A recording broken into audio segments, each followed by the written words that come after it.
Salut les amis, moi c'est Elisa et pour les prochains mois à venir, je vais avoir l'immense plaisir de vous embarquer au cœur de la team Apicil.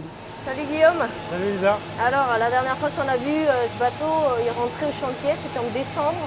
Qu'est-ce qui a changé depuis? Je vois qu'il a carrément changé de couleur. Le truc le plus visible, c'est la peinture qui a été entièrement retirée.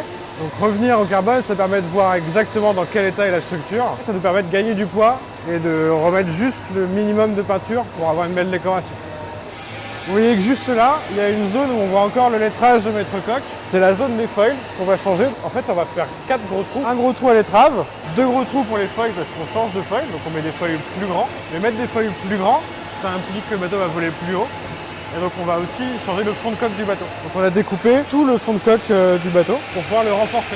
On va mettre plus d'efforts à la structure. Alors ma question préférée, pourquoi? Pourquoi on fait tout ça? Pourquoi on fait des trous dans un bateau qui flottait très bien et maintenant on lui fait des trous? C'est un bateau qui était très bien mais d'une ancienne génération. C'est un bateau de la première génération avec des foils, de 2016. Et en 2016, on avait plutôt des petits foils.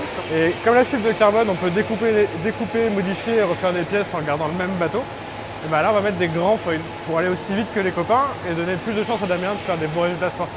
D'accord. Et plus concrètement, du coup, cette pièce qui va se rajouter, tu veux bien me la montrer? Je vois qu'il y a des gens qui travaillent dessus. La pièce, si tu veux qu'on ait, elle fait à peu près 30 mètres carrés et 200 kg.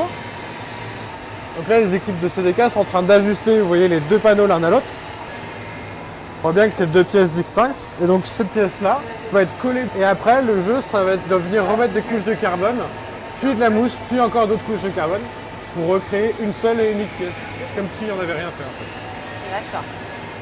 La prochaine étape, après le fond de coque, c'est l'étrave. Ouais, il y a l'étrave qui est actuellement en fabrication chez Gepetto et qui va être greffé prochainement, avant même la maille de foil. Ouais. Ok, Parallèlement. stay tuned.